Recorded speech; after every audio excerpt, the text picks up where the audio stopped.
Bonjour à toutes et à tous. Merci d'être là en ce dimanche matin pour ouvrir cette nouvelle journée.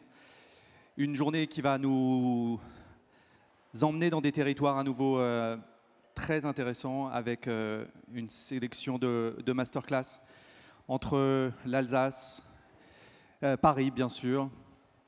Mais on va commencer dans une région que je connais bien avec un chef et son équipe que je connais bien, que Omnivore connaît bien, puisqu'il y a 10 ans pile, il était la révélation pour le festival Omnivore. Il revient avec un nouveau projet absolument magnifique, avec un lieu vraiment magique. On aura l'occasion d'y jeter un œil, mais je vous inviterai à regarder de plus près ce grand chaume. Et donc on est très heureux de les accueillir, Kifi et Guillaume Foucault. On les applaudit s'il vous plaît. Salut Guillaume, salut Kifi. Merci d'être là, avec nous ce matin.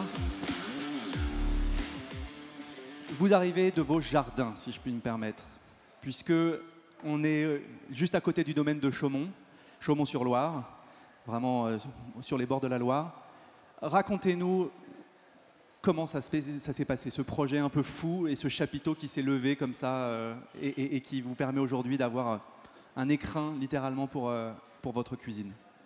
Nous, en fait, on était à Vendôme depuis 8 ans. On a été dragués par la directrice du site parce que ce lieu, il est juste fou. Enfin, pour les quelques personnes encore en France qui ne le connaissent pas, c'est juste incroyable, c'est magique. C'est un festival des jardins international. Le monde entier, en fait, vient à Chaumont. Et puis, il y a cette espèce d'écrin qui a été monté, qui a été dessiné par Patrick Bouchin. Un architecte qu'on connaît bien, hein, que j'avais reçu sur une scène il y a quelques années à l'occasion du projet à Ouche avec la famille Trois Gros et qu'on connaît aussi pour la grenouillère qu'il a transformée. Tout à fait. Et donc on est tombé amoureux du lieu, c'est juste une continuité du lieu. La directrice du site est quelqu'un d'assez jusqu'en boutiste, hein, donc elle cherchait le chef qu'il lui fallait, qui ait un vrai ancrage en fait sur le territoire, qui a un vrai discours, quelque chose qui avait du fond. Et on a eu le parti pris de vendre notre restaurant pour y aller, pour tenter cette aventure, parce que le lieu est fou et génial. Et puis on s'aperçoit depuis ces derniers mois qu'il nous ressemble incroyablement. On a presque l'impression qu'il a été dessiné pour nous. Kifi, peut-être tu peux dire un mot de ce lieu, décris-le, puisque c'est finalement votre nouveau terrain de jeu. Il faut le voir pour le croire, si je puis me permettre. Oui, parce que c'est quand même assez magique. On a l'impression d'être dans les 1001 nuits, surtout quand le soleil se couche et que chaque table a sa lumière. Et on est comme dans une espèce de bulle. Nous, on travaille presque dans le noir et en fait, on déambule entre les tables. Et en fait, c'est juste exceptionnel d'avoir cette lumière juste sur la table pour pouvoir mettre en lumière les plats de Guillaume. Et puis, on parlera des boissons après. Exactement. Puisque donc, vous êtes un couple, vous travaillez ensemble, Guillaume, le chef, et Kifi en salle et sur le monde du vin et du liquide. C'est ça. Puisque le monde du liquide au Grand Chaume et depuis longtemps chez vous ne se limite pas au raisin. Et on va en dire quelques mots après. On est vraiment très heureux de commencer avec vous. Tu parlais de fond, tu parlais d'engagement. Cette thématique aussi, évidemment, qui nous est sur ces 3 jours, le fil rouge, manger demain, donner du sens, être un acteur d'un certain nombre d'engagements pour une amélioration ou en tout cas une prise de conscience parfois.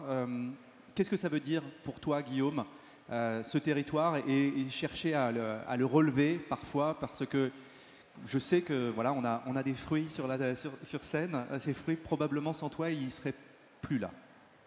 Je sais pas, probablement. En tout cas, ils ne seraient pas là. Mais oui, en tout cas, moi, l'obsession que j'avais depuis longtemps, quand je travaillais avec Pascal Barbeau ou d'autres, c'était de revenir un jour chez moi pour commencer un travail de fond. Parce que ça, c'est quelque chose qui me porte profondément à cœur, pour tenter d'être un espèce de moteur en fait, économique, social, de fierté en fait, économique et territoriale. J'aurais pas pensé que ça commence à devenir à la mode, finalement, un peu aujourd'hui, parce qu'avec le retour des Parisiens en province, etc., finalement, c'est en train de donner un peu de sens et d'écho, disons, à ce que l'on fait depuis maintenant 8 ans. C'est-à-dire que globalement, je ne vais jamais pouvoir tout expliquer en une demi-heure. La dernière fois, j'ai réussi à faire 1h30 et c'était top. On l'aura pas. Globalement, on a recréé tout un réseau économique. On a lancé des choses avec les champs d'agriculture, des écosystèmes en fait à part entière avec des agriculteurs qui sont fiers de ce qu'ils font. On a créé en fait des cercles vertueux entre des gens qui aujourd'hui font du cidre, du poiré, qui se relancent sur ce domaine-là alors que c'était complètement oublié chez nous, associés à des éleveurs qui ont des cahiers des charges qui sont uniques en France, un travail de 4 ans que j'ai fait avec eux et que je continue à faire. Et puis aujourd'hui les politiques en fait qui arrivent par-dessus, qui veulent revaloriser des foires locales, etc., qui existent depuis le XIIIe siècle. Enfin, une espèce de truc, une espèce de maillage Enfin, moi, j'avais mon idée en tête depuis très longtemps. Maintenant, il fallait que je le mette en place et aujourd'hui, on le fait. Et ce qui est magique aujourd'hui, c'est que je commence à avoir des copains chefs qui me disent « mais moi, je suis dans telle région, comment tu fais ?» Je pense qu'il faut commencer à s'oublier, en fait, hein, en tant que chef, hein, pour commencer à penser aux autres et se poser toujours la question de savoir si on met quelque chose en place, hein, savoir si ça peut continuer sans nous. Moi, c'est un peu mon obsession de me dire que j'ai aucune envie de créer quelque chose, que ce soit un jardin, mon élevage, mon truc, mon machin. Si demain, si on doit fermer le restaurant ou si un jour j'arriverai à la retraite, parce que ça arrivera peut-être quand même, j'ai aucune envie que les choses s'écroulent avec moi. Et alors, c'est peut-être un modèle un peu différent de ce que l'on voit, quoique on commence à voir des choses intéressantes un peu partout. Bien sûr. Mais je pense que c'est ce que doit être probablement voilà, un chef, en tout cas dans un territoire. Une espèce de phare pour construire un monde meilleur, quoi. Eh bien, écoute, voilà une ambition noble. Comment tu veux l'exprimer aujourd'hui? Parce que, évidemment, ton média, ton support, ouais. toi, c'est la cuisine. Ouais. Je sais que tu considères souvent la cuisine finalement comme une finalité oui. d'un travail qui est parfois Exactement. assez peu visible. Ouais. Aujourd'hui, on est à la fois là pour mettre en lumière effectivement l'invisible et proposer cette finalité, c'est-à-dire en très peu de temps, une demi-heure, montrer toute la chaîne. Ouais. Qu'est-ce que tu avais envie de montrer? Déjà, le préambule de tout ça, finalement, ça a été cet été. J'ai été extrêmement marqué, moi, par des choses que l'on voit dans la nature. Redonne la date d'ouverture du restaurant. 12 juin dernier. 2 juin. Donc c'est très récent, hein. Il faut avoir conscience de ça. C'est-à-dire que le restaurant Le Grand Chaume, dans le domaine de Chaumont, est vraiment tout nouveau. Et il a ouvert le 2 juin pour la première saison d'été. Là. Donc je disais, j'ai été très marqué cet été et depuis ces derniers étés au changement climatique que l'on voit de nos yeux. C'est-à-dire que je pense à des arbres qui meurent, qui ont plusieurs centaines d'années. Je vois comment mon père, qui est très partisan de la chasse, me dit qu'aujourd'hui des sangliers ont 3 portées par an au lieu d'une ces dernières décennies, donc les choses changent vraiment sur le fond. Donc je ne sais pas si ça doit être inquiétant. En tout cas, les choses changent et on le voit de nos yeux et en très peu de temps. Et les fruitiers, moi, que j'adore voir, regarder, etc., ce sont les poires, parce que les poiriers de plein vent qui font 15 ou 20 mètres de haut sont pour moi l'ADN d'un territoire, en tout cas de notre territoire, parce qu'avec ces fruits-là, en fait, on fait tout et on aromatise finalement tout. On fait nos conserves, on fait tout, absolument tout, à travers les vinaigres, voilà, tout un tas de choses. On fait même des boissons, etc. Et c'est une forme, en fait, de retour à une espèce de cuisine de terroir. Et finalement, l'ADN, je pense, d'un territoire comme le nôtre, c'est bien celui-ci, tout en faisant en sorte de s'intéresser à ce qui se passe ailleurs, à l'autre bout du monde. J'intègre beaucoup de cuisines que j'ai connues. Donc il y a quelques mots qui ont été dits. Donc on va parler de poire, on va parler de sanglier aussi, j'imagine. C'est-à-dire votre volonté, hein, à tous les deux, de considérer que le territoire est finalement aussi en mouvement. C'est que les territoires géographiques et la saisonnalité, celle de ton père et celle de nos enfants, ne seront pas les mêmes. La question est de savoir qu'est-ce qu'on fait de tout ça. Et comment on peut à la fois être un acteur du bien manger et en même temps du bien penser pour se projeter dans un monde effectivement qui est en mouvement et sur lequel il y a quand même la possibilité d'avoir prise. Ben moi, les plats, encore une fois, ça a été une finalité de ce que je vis de manière générale. Et dans un premier temps, j'ai voulu vous présenter quelque chose d'associé, en fait, quelque chose qui est une rillette, qui est le truc qui fait rêver quasiment personne, en tout cas pas dans le milieu de la gastronomie et certainement pas dans notre cadre. On a beaucoup parlé de charcuterie hier, Ouais. et avec Laetitia Wyss, Marie-Victorine et Emeline Aubry, où l'idée étant de remettre en avant en fait une pratique charcutière presque domestique, de se réapproprier finalement une préparation qui est culinairement relativement simple, Ouais. et qu'on a littéralement abandonné au profit de l'agro-industrie parfois et des artisans aussi évidemment. Ouais. Mais il faut se reconnecter hein, avec le sang, avec les abats, avec des choses simples. Et du coup, la rillette, si je peux me permettre, on est en plein dedans. Ah bah là, on est en plein dedans. Donc moi, quand on me dit qu'une chose n'est pas possible, en général, je fonce dessus et je cogite pour la mettre en œuvre. Et là, justement, on a fait une rillette 100% sanglier, ce qui peut paraître bateau pour beaucoup de gens, sauf qu'en général, vous apportez toujours, traditionnellement, du gras de cochon, parce que le cochon, c'est gras. Sauf que, comme je disais tout à l'heure, la résultante d'une agriculture hyper intensive, comme on connaît aujourd'hui, c'est d'avoir des sangliers avec des épaisseurs de gras qui se nourrissent de maïs, qui servent à l'ensilage, qui elles-mêmes servent en fait à une agriculture intensive et une nourriture, disons, de supermarché. Encore une fois, c'est un état des lieux, je n'ai pas à juger, c'est un état des lieux, c'est ce que l'on trouve aujourd'hui, qu'on ne trouvait pas il y a 20 ans. Et, elle est où cette rillette? Elle est en train d'être dressée. Et donc, en fait, on a fait une rillette à 100% sanglier, c'est-à-dire avec du gras de sanglier, ce qui est plutôt nouveau. C'est ce qui est en train d'être dressé ici déjà? Oui, tout à fait, oui. Alors, moi, je vois pas de rillette pour le moment. Oui, alors là, on est sur une crème d'avoine. Est-ce qu'on peut se mettre un peu plus au centre, s'il vous plaît? Oui. Donc, on est sur une crème d'avoine grillée qui rappelle globalement en fait la croûte de pain grillé. Quand sur la tartine. Voilà, la tartine, assaisonnée avec du vinaigre de cornichon, qui forcément, le cornichon est conservé dans du vinaigre de poire qu'on a fait ces dernières années. Encore une fois, comme je disais, la poire, c'est pour moi le fil conducteur et l'ADN de notre territoire, mais qui est probablement différent en Sologne, en Moselle, etc. Et c'est ce qui est important, je pense, de comprendre, c'est qu'un terroir ne se limite pas à une carotte qui pousse dans un endroit, quoi. C'est aussi notre héritage. Bien sûr. Et ça, moi, j'y tiens beaucoup. Donc les femmes et les hommes. En ce moment, on est tous les week-ends dans les chemins pour aller trouver la nouvelle variété de poire, le truc, le machin, parce que tout ça, c'est complètement oublié. Ça fait 80 ou 100 ans, 150 ans que c'est totalement oublié. Et on découvre des choses. C'est gonflé quand même, hein, Guillaume et Kifi, de commencer avec une rillette. Ouais, mais oui, c'est aussi ma façon de travailler. Donc j'aime bien être gonflé. Hier, on avait un ancien ministre. Ça fait 2 jours en fait qu'on l'a lancé cette recette. On avait un ancien ministre d'ailleurs qui mangeait et qui est complètement tombé béat en fait face à ce plat.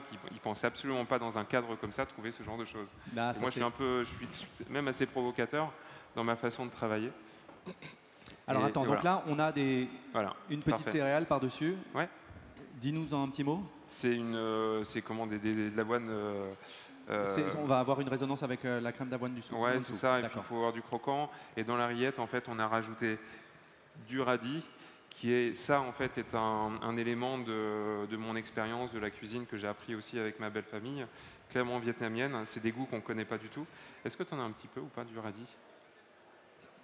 Et donc, on le fait sécher, on le réhydrate dans un mélange à base de garum qu'on fait nous-mêmes, donc poisson fermenté. Première fois aujourd'hui qu'on va entendre le mot garum. Je dis ça parce que hier, c'était un peu le mot qu'on a eu. Oui, il paraît que c'est à la mode maintenant. Oui. C'est pas que c'est à la mode, en fait, c'est que cette préparation qui existe depuis l'Antiquité, on se l'est appropriée. Et ça donne un lien direct avec ce que je connais, moi, puisque j'ai beaucoup appris la cuisine vietnamienne. Et encore une fois, l'ADN de la cuisine vietnamienne, c'est le Ngoc Mam. Donc le garum, moi, je l'ai imprimé, je l'ai digéré tout de suite.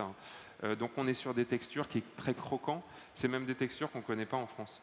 Donc ça, en fait, ça contribue à apporter... Excuse-moi, je te coupe, mais il n'y a pas des petites rillettes qui devaient partir? Si, hein. On peut peut-être les envoyer, les rillettes, pour qu'on puisse... Oui, bien sûr. Puisqu'on puisse goûter en même temps qu'en parler. Petit-déj aux rillettes, voilà. Ça, c'est le Loir-et-Cher. Hein. Oui, exactement. Ouais. Hein, je rappelle, on est dans le Loir-et-Cher. Proche de la Sarthe, quand même. Proche de la Sarthe. Est-ce qu'on peut envoyer en régie, s'il vous plaît? Je crois qu'il y a des petites choses qui avaient été préparées. Et alors l'accord, parce que nous, c'est une religion chez nous. Vas-y, Kifi, alors ouais. Donc l'accord pomme-poire, mais là on est sur un cidre. Regardez, même les guêpes sont contentes. La cidrerie du Léguer, donc on est sur une de ces cuvées. La première cuvée sur de l'acidité, très peu d'amertume parce qu'on est sur des assemblages de pommes. Et en fait, quand on a fait la dégustation... Donc cidre de pomme, hein, là, pas cidre de poire. Hein. Non, là c'est pomme. Ouais. Donc c'est pas un poiré. Hein. Non, pas encore. Un morceau. Un peu de patience. Un ou 2 morceaux. C'est juste pour qu'il goûte. Donc du coup, on a dégusté. On a des arômes d'agrumes. On est sur plus l'acidité. Et en fait, qu'est-ce qui pouvait aller avec les rillettes à part le cidre, parce que je ne voulais pas mettre du vin. Et il manquait quelque chose. Il manquait vraiment quelque chose. C'est-à-dire que le cidre ne suffisait pas. Non. Et donc, moi, j'aime bien faire les associations. C'était depuis mon retour de Montréal, parce qu'on a fait aussi une scène à Montréal omnivore. On s'en souvient. Et du coup, j'ai dit, il manque quelque chose. Alors, estragon, non. Et puis après, Tanésie, trop d'amertume. Et en fait, je voulais casser un petit peu l'amertume. Et il nous manquait de l'acidité. Et finalement, j'ai pris de la livèche qui est un céleri perpétuel. Bien sûr. Donc, j'ai mis là-dedans. Et en fait, les bulles ont accéléré l'infusion. Donc là, on va avoir finalement une sorte de petite recette liquide. Oui, et puis on va avoir un côté un peu anisé, et ce qui manquait pour pouvoir relever le plat et donner un peu de peps en fait au plat. On peut s'autoriser ça aussi, c'est-à-dire de faire un accord et de prendre aussi finalement le vin. Je me suis donné le droit. Ouais, bah c'est très bien. Ouais. C'est très bien. Et on le fait avec le vin. Alors là, c'était l'occasion parce qu'on est en pleine période des fruits. Encore une fois, je tiens bien à dire quelque chose, c'est qu'on est un peu contre personnellement le cidre obligatoire avec quelque chose à base de pommes. Ça, on l'a complètement banni. Là, c'est vraiment l'occasion qui fait les choses. Le fil conducteur aujourd'hui, c'est forcément la poire et tout ce petit monde-là. Donc, on va vous faire découvrir tout ça. On n'en a pas dit, enfin, on n'en a rien dit là de cette tranche de poire. Oui, et c'est important parce que sur l'ensemble des réseaux qu'on a réussi à mettre en place, on a aujourd'hui des ramasseurs, des gens qui sont devenus au moins aussi passionnés que moi. Et donc, en fait, ils répertorient absolument tous les fruitiers qu'il y a sur tout un territoire. C'est un travail juste hallucinant. Et là-dedans, vous avez peut-être à peu près 60% des fruitiers existants qui n'ont pas de nom. C'est-à-dire qu'ils sont inconnus. Oubliés. Il n'y a plus les mémoires en fait, pour les nommer, etc. C'est le cas de ce qui se passe sur cette scène. C'est tout ça là. Moi, celle-ci, elle est connue. Alors, elle est connue de toi. Très connue, hein, bien sûr. C'est ce qu'on appelle la 7 en gueule, qu'on appelait la 7 en gueule. D'accord. En fait, elle pousse par grappe, comme ça. Elle se conserve au vinaigre et on la mange comme un cornichon, juste comme ça. Quoi. Très bien. Ça, je sais pas. J'en sais rien. On va la nommer un jour, je pense. Et puis vous en avez plein, voilà. Et puis on pourrait prendre tout le panier. Donc ça, c'est finalement les ramasseurs qui vous amènent. C'est des ramasseurs avec qui je travaille. Ils font un travail de fond avec une association qui est magique, qui est disséminée sur l'ensemble du territoire, qui s'appelle les Croqueurs de Pommes, qui font un travail de fond pour savoir quelle est la variété. Attends, je te coupe, mais il se passe des choses derrière. On voudrait bien que ça se passe aussi un peu devant. Comme ça, on pourrait le filmer. Est-ce que tu veux bien demander? Vous pouvez commencer à travailler devant. On se met un peu devant. On va travailler devant. Et donc cette variété en particulier, c'est une variété que moi j'estime être assez gastronomique, avec beaucoup d'acidité, une très belle amertume. Et par contre, on n'a pas de nom. Donc pour l'instant, on ne l'a pas nommé. Je dis que c'est une poire inconnue pour le moment. Mais encore une fois, ça ne nous empêche pas de la travailler, quoi. Je veux dire, c'est pas parce que les choses ne sont pas nommées. On est aussi dans une époque aujourd'hui, en 2022, où on a cette habitude en fait de nommer les choses, de les classifier, etc. Et là, on fait complètement un pas de côté en se disant, ok, on repart en fait à la base. On va chercher un peu comme le principe du garum qu'on va faire nous-mêmes, etc. On va les creuser. Et maintenant, c'est à nous de nous adapter au produit et au produit qui est là depuis bien avant nous, et pas l'inverse. Et il y a quand même des poires qui ont une sale gueule là, si je peux me permettre. Ah non, il n'y en a aucune. Elles sont magnifiques, regarde. C'est super. Alors celles-là, elles sont belles, mais celles-là, elles. Mais ça, on va en parler après. Ah, c'est après. Chaque chose en son temps. Alors, est-ce que tu peux nous dire un petit mot de ce qui se passe ici aussi? Alors ça, ce sera pour le dessert. C'est le dessert, d'accord. Voilà. Et donc, Stéphane, on passe devant aussi, Stéphane? Parce que donc là, on va avoir la truitelle, me semble-t-il. Stéphane, je vous invite à vous mettre là. Je vous fais de la place. Oups là.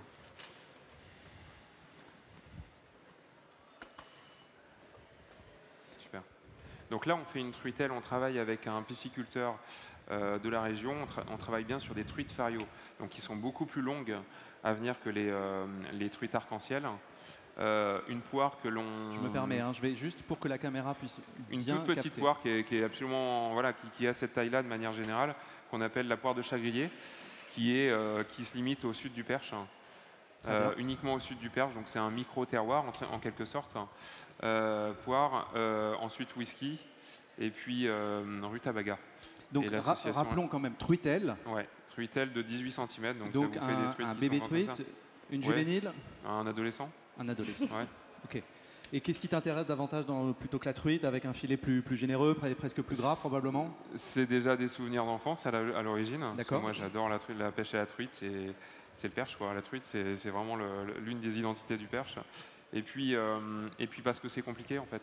Parce que c'est très compliqué la truite à travailler pour une raison simple, c'est que le goût de la truite est extrêmement subtil. Et si on veut vraiment essayer de faire en sorte que les choses se fassent sur un fil, sur un équilibre parfait, il faut vraiment abaisser les goûts et voilà, encore une fois, être dans une cohérence très délicate en fait. Et la truite, c'est loin d'être évident. Si on veut faire un très beau plat avec la truite, c'est très complexe. Je crois que c'est l'un des produits les plus complexes que j'ai été amené à travailler. C'est beaucoup plus simple de faire du Saint-Pierre, des choses comme ça, parce que les arômes sont plus marqués en Bien fait. sûr, ça a donc plus c'est de beaucoup goût, plus de facile mâche, d'amener quelque chose en face. Ouais, je comprends. La truite, si on veut vraiment être encore une fois sur un fil qui est celui de la truite, il faut décris-nous un petit peu ce qui se passe autour de la truite du coup, parce que donc on a des poires. Elle est dressée là? Elle est magnifique. Encore une fois, comme ce que je disais pour le sanglier, on s'est adapté au produit. Et la poire que l'on ramasse nous-mêmes pour le moment, mais qui sera bientôt plus le cas parce qu'on a nos ramasseurs, c'est une poire qui est ramassée verte, parce qu'aujourd'hui, avec les sécheresses, elle tombe un mois, en moyenne un mois et demi avant la maturité. Okay. Ce qui est plutôt assez rare. Et donc on s'adapte en fait au produit. On a fait des tests, on l'a fait pocher, donc celle-ci un petit peu colorée, mais bon, c'est la scène qui fait ça, dans une graisse de bœuf. Et donc on a un arôme qui n'est pas du tout sur un fruit sucré, mais alors pas du tout, qui est plutôt sur quelque chose de l'ordre du navet, de tout un tas de légumes racines. Donc là, ça va être une des poires qu'on va trouver ici ou pas du tout, en termes de variété? Si, celle-ci, c'est là. C'est celle-là. Une poire de Chagrier. Et cette poire-là va littéralement être... Celle-ci est plus jolie. Plus jolie, ouais. Voilà. Oh, j'ai failli faire une connerie. Cette variété, elle va être pelée quand même ou Oui, même, oui, mais pas toute. Ça dépend de l'épaisseur de la peau, ça dépend de tout ça. Et on fait un gros travail de fond là depuis. Dans la graisse de. On l'a fait pocher, Pocher puis frire. Là, elle a coloré un peu, mais normalement, on l'a fait pocher. D'accord. Voilà, on l'a fait pocher, donc ça dure 20 minutes. Ah oui, c'est plutôt presque un peu confit du coup. Oui, on peut dire ça, ouais. Okay. Ouais. Et on a des petits condiments, une petite herbe, tu peux nous le décrire également, s'il te plaît? Une purée de rutabaga et un genre de sauce à base de whisky tourbé. Très bien. Donc là, ce qui fait qu'on est encore une fois, on n'est pas du tout sur des poires sucrées, quoi. On avait encore des clients ce week-end qui étaient fans de table et qui n'ont pas compris ce plat, mais encore une fois, c'est à moi de réapprendre ce que c'est qu'une poire, quoi. C'est pas que de la poire. Il y en a une qui a été préparée, qui aurait été. Oui, ce serait intéressant de la manger même comme ça. Là, sur le coup, elle est vraiment dure. T'as un couteau? Et Kifi, en quoi cette assiette pour toi, elle représente le Grand Chaume, peut-être encore plus que Pertica, qui était votre restaurant à Vendôme? Parce qu'on sent que dans sa cuisine, depuis qu'on est arrivé, le lieu est très inspirant. Et du coup, Guillaume pousse un peu plus loin parce qu'il a une belle équipe. Et il a de bons seconds pour pouvoir le porter aussi et pour qu'il puisse faire un peu plus que ce qu'on faisait au Pertica, parce qu'on était un peu limité. Et du coup, moi, ça me pousse aussi dans les boissons. Donc là, j'avais choisi un cidre tranquille d'Antoine Marois. Cidre tranquille, très ouais, bien. Donc un cidre sans bulle. Donc cidre de pomme, à nouveau, bien sûr. Oui, c'est ça. Il y a une légère pétillance, j'imagine que c'est la pétillance naturelle. C'est ça. Ouais. Et après, ça disparaît.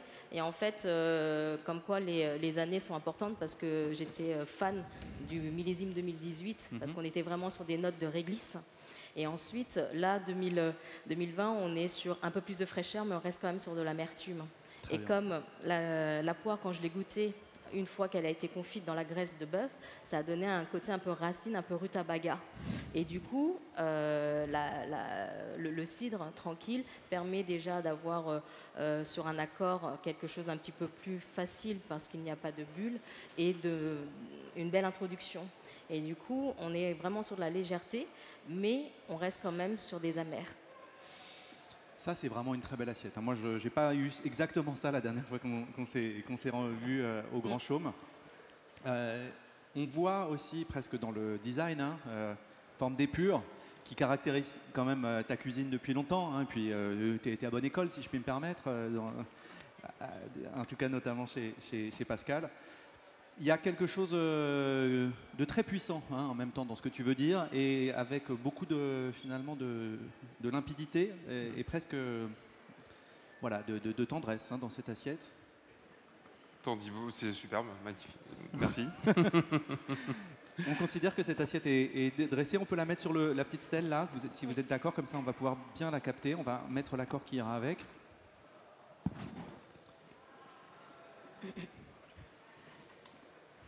Voilà.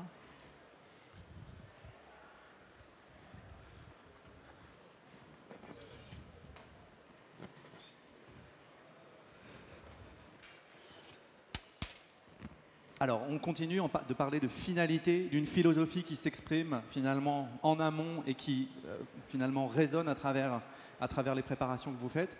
Qu'est-ce que tu veux nous dire là, Guillaume, avec cette proposition sucrée? Donc là, on est sur un dessert à base de miel de carotte. De miel de carotte. D'un très bon copain. Miel de fleurs de carotte. Pardon. Okay.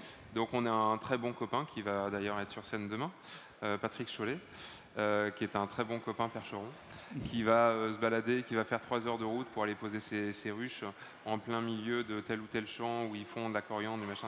Donc il va les déplacer, histoire de vraiment faire finalement de la cuisine et faire avec quelque les abeilles. chose de plus proche du 100% en fait de fleurs de ci ou ça. Et donc sur la fleur de carotte, moi j'adore cette association-là. On est sur quelque chose de très proche du cacao. Ça a vraiment des arômes de cacao. Et le donc, miel de fleurs de carotte a des arômes de cacao. Ouais, exactement. On peut goûter ça parce que là, moi, je suis curieux. Bah déjà, Vous avez c'est déjà parti? Pas encore. Non, pas encore. Là, c'est encore sur la rillette. Moi, j'en ai même pas eu, je vous le dis. Donc avec une nougatine à base de graines de lin. Et juste à côté, vous avez de la poire blette. Parce que la poire blette... La fameuse, celle qui a une sale gueule selon moi, mais en fait qui est un trésor selon toi. Ouais. Moi, ça me rappelle quand je revenais d'école et que voilà, en cette saison, les poires commençaient à tomber et que je mangeais ça comme ça, comme les cormes. Alors, je ne sais pas si ça parle à d'autres personnes, c'est quelque chose qu'on trouve beaucoup chez nous. Je ne sais pas si la caméra... Mais c'est quelque chose qui blêtit avant que ça n'atteigne en fait le stade de fermentation acétique. On a en fait le blétissement qui apparaît. Et donc, c'est un goût qui est complètement atypique. Oui, c'est absolument pas acide comme on pourrait l'imaginer. Non, c'est même plutôt sucré. Exactement. Donc après, l'équilibre est très subtil entre ça et le début de la fermentation acétique. Des vignerons sauraient vous en parler encore mieux que moi. Et donc ça, en fait, on le passe au tamis, on le mixe. Tout simplement. Et tout simplement. Parce que c'est juste trop bon, enfin c'est super bon comme ça. Ça, c'est strictement ça. Passer au tamis, voilà. Donc en fait, en termes de cuisine, là, c'est l'arbre à tout fait et la nature aussi. Quoi. Encore une fois, c'est un peu l'ADN de ce que je fais, mais c'est que plus je peux me mettre en retrait, et mieux c'est. Mais justement, dire, ça n'empêche pas de valoriser le chef, mais j'aime le geste. Et j'aime l'idée de valoriser le produit. Voilà, je pense que tu l'as très bien dit tout à l'heure avec la truite. C'est que visiblement ça se ressent et ça se voit. J'aime pas cacher les choses et j'aime les mettre au-dessus de tout et j'aime l'idée aussi que les gens puissent sortir de chez moi et se poser des questions sur leur environnement. Et c'est un peu l'idée aussi finalement. Et il y a une petite... Donc là en fait tout ça c'est monté comme un opéra. Okay. On travaille souvent en fait sur l'idée de l'opéra. Donc on est sur une crème fumée. Une crème au beurre fumée. Qu'est-ce que je dis? Miel de fleurs de carotte. Okay. Et pour accentuer en fait la fumaison, on fait une glace caramel salé fumée à côté. Et voilà. Magnifique. Spectacle. Et donc là, c'est une fumaison de bois de hêtre. De bois de hêtre. Et donc, cette glace qui va se parfumer comme ça, Voilà, le gras exactement. qui va capter les odeurs de la fumaison. Avec la graine de lin, le miel avec des arômes de cacao, la poire blêtie qui a ce goût que vous allez goûter qui est On peut l'envoyer peut-être prescriptible. Oui, bien sûr. Oui, s'il vous plaît, voilà, il suffit de claquer des doigts ici pour que ça... Magie.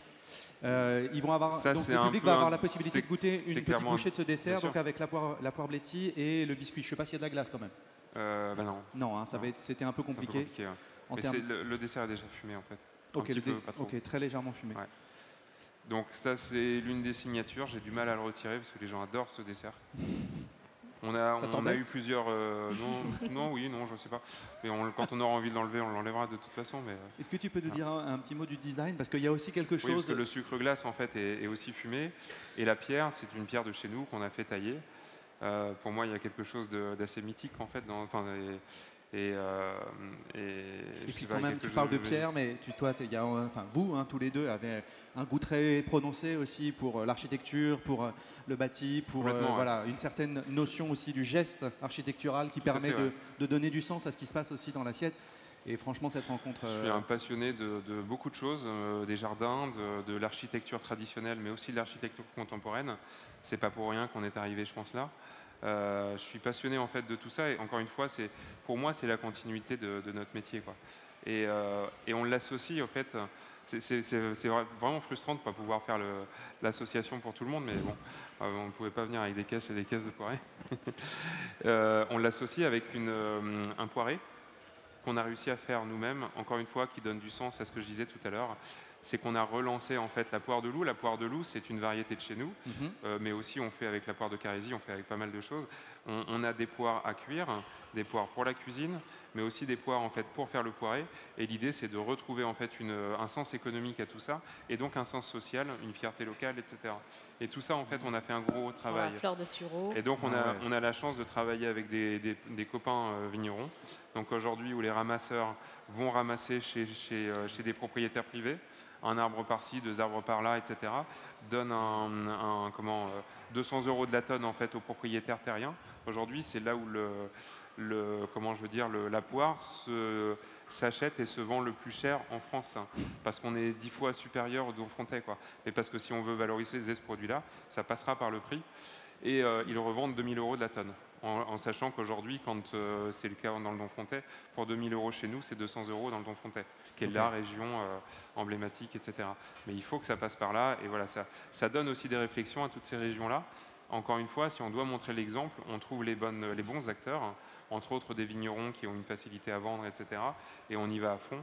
Et ensuite, on crée des lieux, on crée des lieux de rencontre. Cet été, on a créé notre premier salon du cidre, où on a amené des gens de partout, des cidriculteurs irlandais, etc. Parce que c'est la boisson de demain, le cidre.